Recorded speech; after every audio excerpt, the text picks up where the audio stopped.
और भी सवाल सामने हैं, उनका रुख कर लेते हैं। ठीक है सर, बोलिए, आप कुछ कहना चाह रहे हैं जी। देखिए, पहले तो मैं ये स्पष्ट कर दूं कि यदि राज ठाकरे जी प्रधानमंत्री जी से मिले या भारतीय जनता पार्टी के संपर्क में रहे तो इसका मतलब ये नहीं है कि उनको लाइसेंस मिल जाएगा भाषा विवाद करने का या संविधान को अपने हाथ में लेने का, कानून व्यवस्था को तोड़ने का।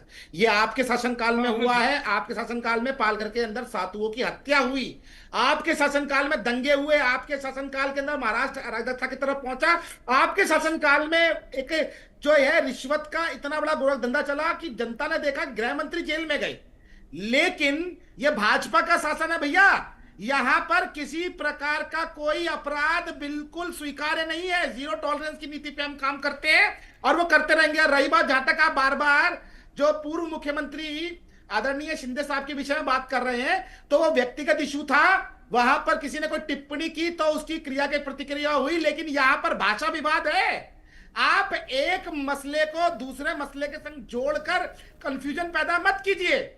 महाराष्ट्र सबका है, वहां हिंदी बोलने वाला, मराठी बोलने वाला, उड़िया बोलने वाला, तमिल, तेलुगु, मलयालम, कोई भी भारत के हिस्से का कोई भी नागरिक वहां जा सकता है, वहां रह सकता है, वो अपनी भाषा में बात कर सकता है।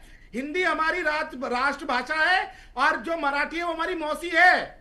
लेकिन इसका अर्थ ये नहीं है कि आप वहां पर इस प्रकार से बदतमीजी करेंगे, थप्पड़ मारेंगे, ये नहीं चलेगा। और कार्रवाई हमेशा हुई है, हम हमेशा कार्रवाई करते रहे हैं। आपकी तरह नहीं औरंगजेब की मजार पे नाक रगड़ने वाले आतंकवादियों के साथ खड़े हो जाते हो, ये आप याद रखिएगा। कहने लगे अब क्या पहुंच गए, देखिए पागल हो गए, देखिए मानसिक रूप से विकृत हो गए, मानसिक रूप से ये देखिए हो गए बेचारे। इनके शब्द देखिए, बिल्कुल इस प्रकार की आपकी डिबेट में शब्दों को आपके सामने संजय जी, सूर्य जी, संजय जी, संजय जी, सूर्य जी, देखिए जिस तरीके से इस वक्त देखा जा रहा है, विवाद सड़कों पर पहले ही बहुत ज्यादा इस वक्त देखा जा रहा है, गर्मा गर्मी चारों तरफ नजर आ रही है महाराष्ट्र में भाषा को लेकर। ऐसे में कृपया करके यहाँ पर भाषा की गरिमा को समझिएगा और सोच समझकर तोल कर अपने शब्दों का इस्तेमाल कीजिएगा, क्योंकि इस वक्त आपको सब सुन रहे हैं।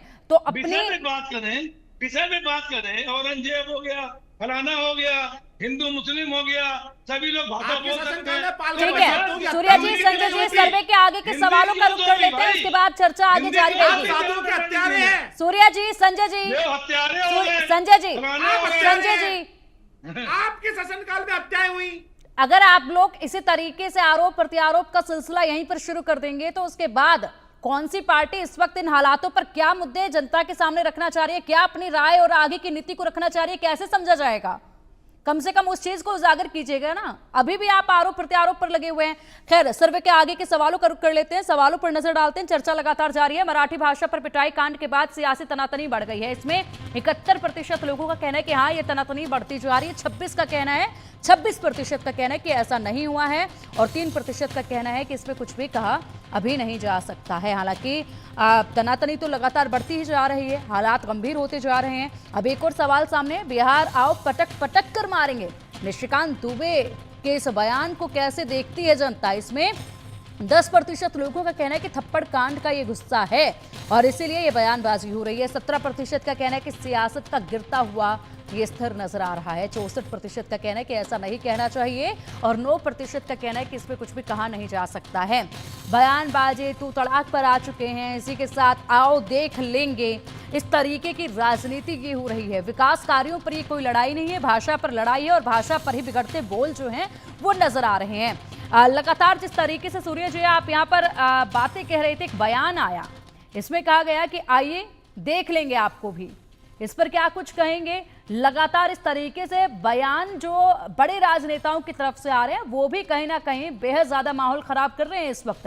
केवल एक थप्पड़ मारना किसी व्यापारी को नहीं, ये बयानबाजी के चलते भी माहौल लगातार खराब होता जा रहा है।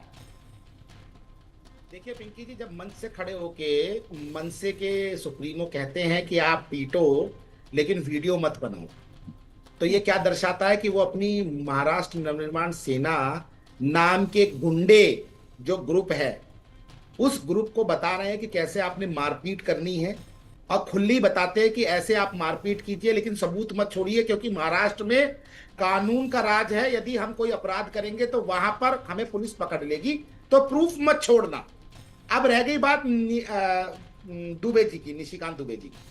तो मैं बहुत स्पष्ट कर देता हूं, निशिकांत दुबे जी ने जो कहा, उन्होंने इस संदर्भ में कहा कि आप एक निहत्थे व्यक्ति के ऊपर 7-8 लोग मिलकर थप्पड़ मार रहे हैं। यदि कभी आपको ऐसा घमंड हो कि आप बहुत बलिष्ठ